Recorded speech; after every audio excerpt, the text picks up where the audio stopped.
Hello bachcho, let's read the question. So the question over here says, give the significances of the glycocalyx. So mainly in this question we have to discuss about the significance of the glycocalyx. Now let's see our key concept. तो glycocalyx जो है basically उसके बारे में हमें discuss करना है और उसके significance. What are the advantages of glycocalyx. Glycocalyx का स्ट्रक्चर डिस्कवर्ड किया था साइंटिस्ट ने. His name is Marty and scientist Palemo in the year 1970. इन्होंने इसे डिस्कवर्ड किया था एनिमल सेल में, इन द एनिमल सेल. अब ग्लाइकोकैलिक्स जो होता है ये एक लेयर होती है जिसको कहते हैं हम म्यूकिलेज लेयर. म्यूकिलेज लेयर. अब डिपेंडिंग अपॉन देयर कंपोजिशन ये जो है लाइक सेल्यूलोजिक पॉलीसेकेराइड की होती है, नॉन सेल्यूलोजिक पॉलीसेकेराइड, और इसमें प्रोटीन प्रेजेंट हो भी सकता है और एब्सेंट भी हो सकता है. सो नॉन सेल्यूलोजिक पॉलीसेकेराइड से ये बनी हुई होती है. कि अगर हम कंपोजिशन की बात करते हैं तो बेसिकली ये एक शुगर का कोट होता है जो कि कंपलसरी नहीं है कि हर सेल पे प्रेजेंट रहे. अब डिपेंडिंग अपॉन ग्लाइकोकैलिक्स के जो सेल है वो लूजली अटैच्ड है या फर्मली बाउंड है एक दूसरे से. इसको दो कैटेगरीज में डिवाइड किया गया है. लाइक फर्स्ट वन है इनमें स्लिम लेयर और स्लाइम लेयर. स्लाइम लेयर की अगर हम बात करते हैं ग्लाइकोकैलिक्स की तो इसमें जो सेल होते हैं वो एक दूसरे से लूजली अटैच होते हैं, उसको कहते हैं हम लूज शीट. और सेकेंड टाइप होता है इनमें कैप्सूल.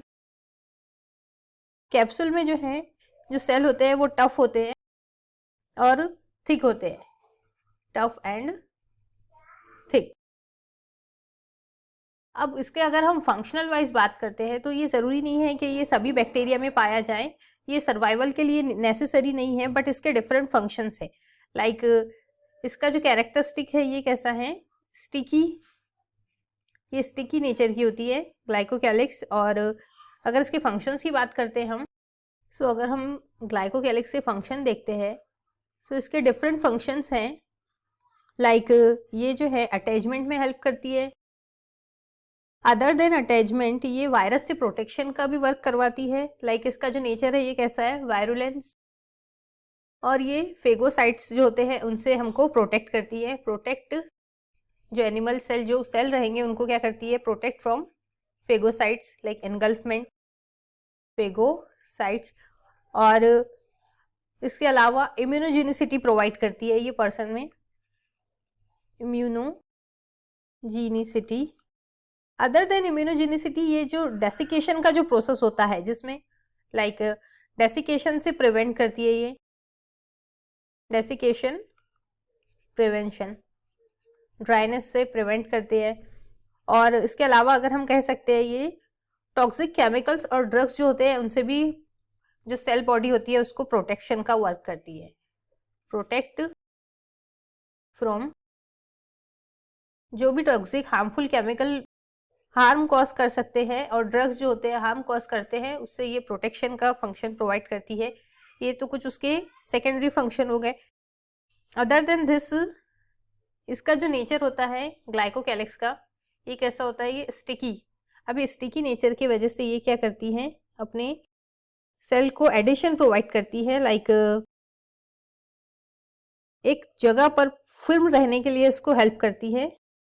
लाइक सेल एडिशन जिसको हम कह सकते हैं, सेल एडिशन, ताकि मॉलिक्यूल जो होते हैं to make molecule adhere to each other, ताकि जो सेल के मॉलिक्यूल है वो एक दूसरे से अधेर रहे, अटैच रहे. तो बेसिकली ये डिफरेंट टाइप्स के फंक्शन परफॉर्म करती है. और जैसे हमने देखा कि इसको दो कैटेगरीज में डिवाइड किया गया है, स्लाइम लेयर और कैप्सूल, डिपेंडिंग अपॉन इनमें कौन से टाइप के सेल पाए जाते हैं.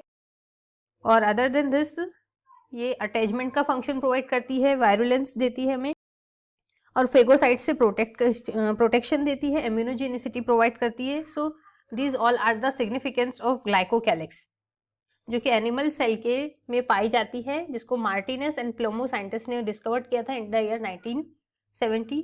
सो I hope you understood it well. Best of luck and thank you.